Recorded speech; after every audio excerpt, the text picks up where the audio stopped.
Time to crack open the sports page with the Orlando Sentinel and FM 96.9 The Game's Mike the Bulldog Bianchi. On JRR.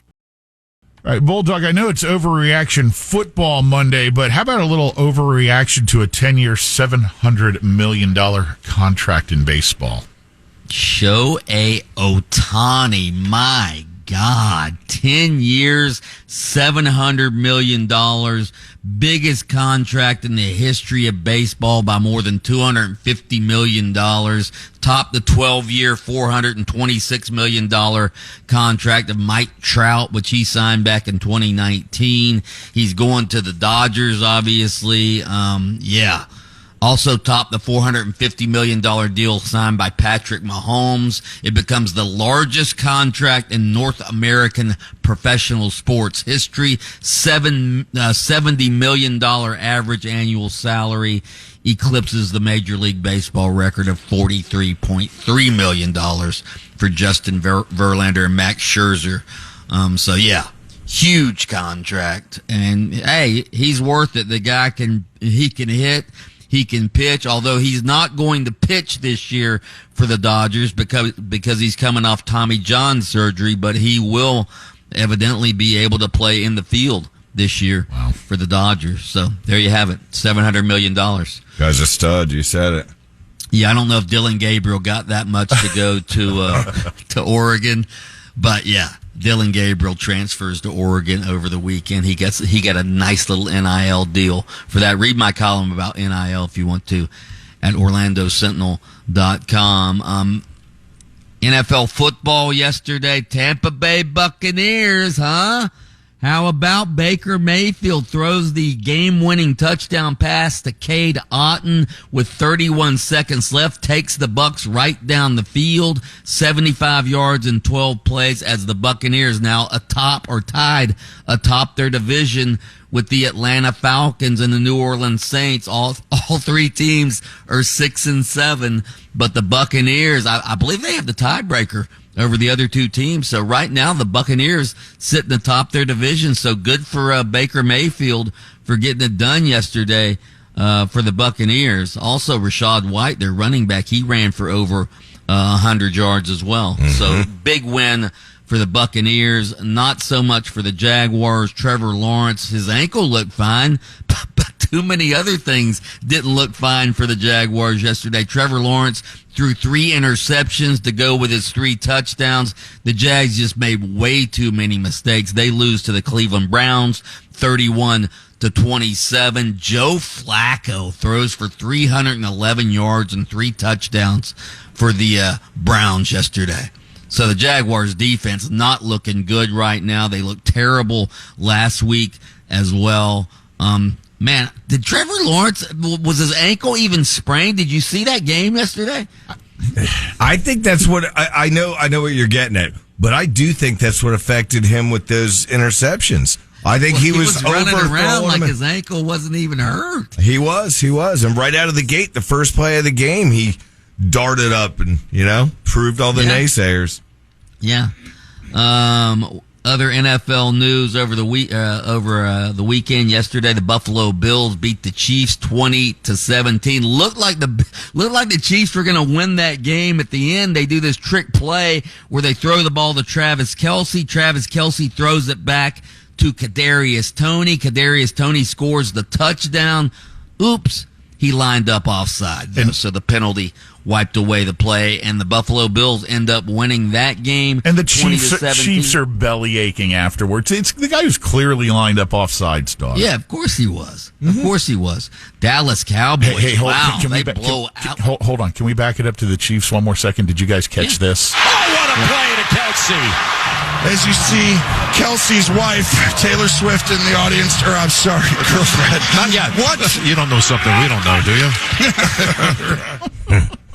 The wife. Yeah. Okay. Anyway. Maybe soon. On to the Cowboys. Soon. Yes. Yeah, Cowboys blow out the Eagles 33-13. How about the Cowboys field goal kicker, Brandon Aubrey? He's a rookie. He's 30 for 30 this season. He hit that 60-yarder. Pat, you didn't see that, dude. A 60-yard field goal. I was like, ooh.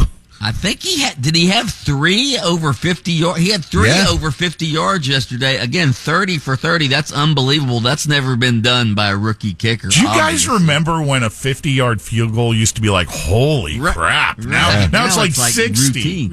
Yeah. Now it's routine.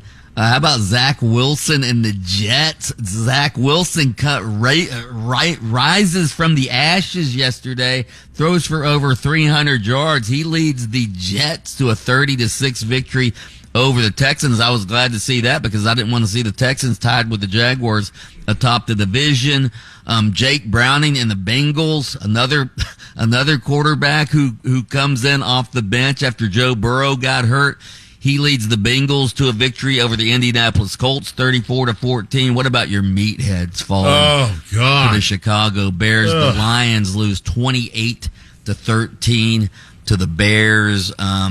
That's a bad loss for the Lions. The Packers creeping up on the Lions in that division, by the way, as are the Vikings. I told Lynch earlier that yesterday's football, the scores, it was just weird. Vikings Raiders. Oh my God. 3-0. 3-0. The Vikings beat the Raiders. It was the lowest scoring NFL game in 16 years. They announced earlier in the day during a game that it was the lowest scoring game in 4 years about a different game. Then I flip on the TV and see the Vikings and go, well, damn, this one's really whacked out. Right. By the way, Jaden Daniels wins the Heisman Trophy over the weekend. LSU's quarterback. He, of course, got my vote. I voted Jaden Daniels number 1, Michael Penix number 2, and then I put Jordan Travis at number 3. I figured if he's so important and they get Florida State out of the playoff race with his injury, he deserved to be on my Heisman ballot. But Jaden Daniels, I thought Jaden Daniels should have given the Gators defense a nod during his acceptance speech. 606 yards of total offense he got against the Gators, became the first player in history to pass for 350 yards and I think run for 250 yards against one opponent, and he did that against the Gators earlier this season. So Jaden Daniels, your Heisman Trophy winner.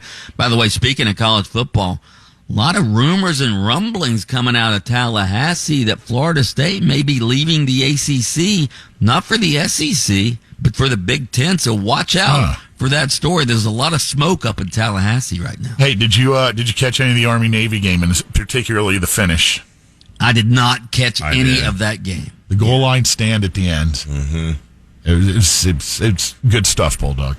You love the Army-Navy game, don't you? Why not? Why not? It was fun to watch. I would love to go to that game in person. I don't normally watch it on TV, quite honestly. All right, are we going to congratulate the Lakers or no?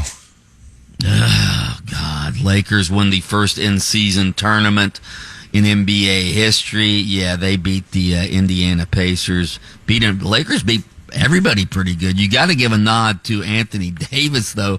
40 points. What do you have? 40 and 14, I think. Or 40. Was it 40 and 20 that he had?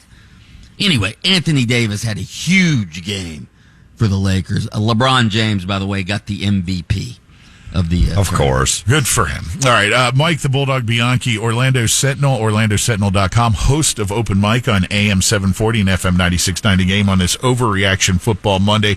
Take us out with that big old Bulldog bark of yours, would you? Oh!